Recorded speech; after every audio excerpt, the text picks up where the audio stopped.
dernier numéro des Ateliers de la Gare 2011, consacré pour clore l'année sur une évocation, une échappée poétique à la gare comme lieu de l'imaginaire. Donc, y compris dans nos réalisations les plus récentes, nous essayons de rester fidèles à cette tradition artistique et d'ouverture sur le monde et sur les arts que portent les gares depuis leur origine. Thème tout à fait sympathique qui nous réunit, donc l'imaginaire. Et pour le traiter, quoi de mieux qu'un architecte, un designer, une cinéaste et un professeur de littérature. Une gare, c'est une invitation au voyage, mais c'est aussi une invitation à ce voyage dans le voyage qu'est la rêverie.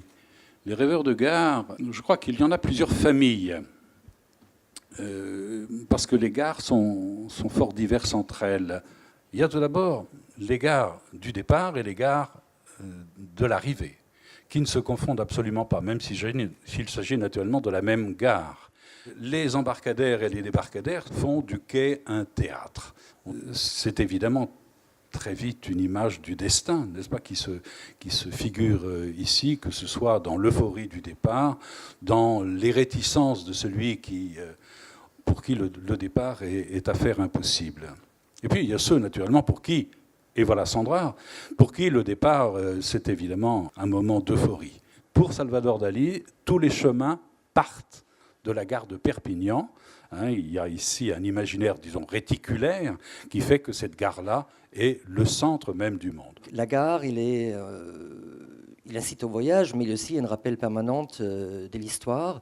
Et on se rend vite compte que quand on veut l'utiliser en tant que gare, avec ces installations dont on a besoin pour faire tourner une gare, ça parfois peut poser problème. Les lieux des gares doivent être capables d'évoluer et s'enrichir en permanence tout en changeant. La gare, en plus par sa forme et son implantation de la ville, s'y prête à y expérimenter des choses, changer des choses, provoquer, inciter, calmer. C'est vraiment cette notion de mouvement et d'évolution que je trouve intéressant et qu'il faudrait des interventions spécifiques qui permettent justement de mieux exploiter ce lieu de scène urbaine. Vous, Claire Simon, vous êtes cinéaste et scénariste. Vous m'avez dit que c'était la gare du Nord qui vous fascinait. Moi, je me suis intéressée vraiment à ce que ça nous fait, ce que vous avez parfaitement décrit, cette idée que tout d'un coup, on est dans une vacance. Dès qu'on rentre dans la gare, on n'est plus dans Paris. Ce moment peut durer 1 minute, 10 minutes, parfois 2 heures. On est dans un lieu particulier où on n'est pas tout à fait dans la ville. Ce qui fait que tout d'un coup, on a le sentiment qu'on se regarde, qu'on voit sa vie, voilà. Et cette façon de s'approprier, mais de s'approprier de façon légère, momentanée, pendant quelque temps, le lieu pour en faire sa place publique, je trouvais ça très remarquable, d'autant que je pense qu'il n'y a pas d'autres places publiques à Paris.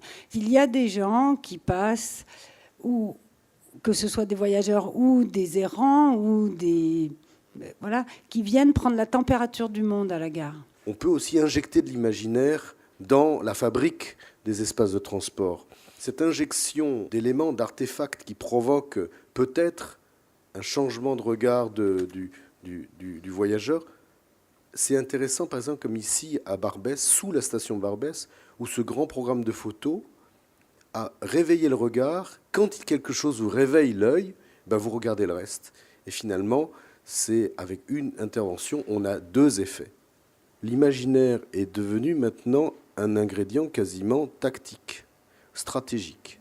Parce que quand on offre des vécus difficiles à nos voyageurs, comme tous les jours, c'est indispensable d'utiliser, avec toute l'éthique qu'il faut, l'imaginaire pour que, dans l'esprit de chacun, se forge une image complète du système de transport qui ne soit pas uniquement dictée par la rudesse du transport au quotidien. Si on veut que les gares deviennent des supports des grands et petites histoires, il faut qu'on leur donne la possibilité d'en écrire tout le temps, d'en compléter et d'être vraiment narrateur de l'histoire. Sinon, on est figé à un moment donné qui était peut-être le bon, pas le bon, et on n'évolue pas. Toutes les formes sont possibles à condition qu'on soigne la compatibilité avec ce que c'est qu'un service de transport. Alors pour revenir sinon sur les grandes et les petites histoires, je pense que c'est le travail d'une maîtrise d'ouvrage que de donner le pitch, comme on dirait aujourd'hui, pour inspirer une conception architecturale ou de design.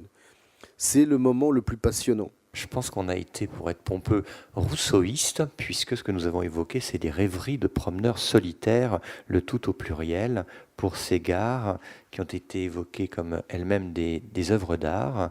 Les gares sont surtout des théâtres parce que, il y a la métaphore théâtrale de l'espace public dans lequel nous vivons, autant des tragédies, c'est le cas des sans-abri que l'on évoquait, mais aussi et fondamentalement des comédies, et ça, c'est au quotidien et en permanence la vie. Merci à vous pour cet exercice qui n'était pas si facile sur un thème qui intéresse naturellement tout le monde.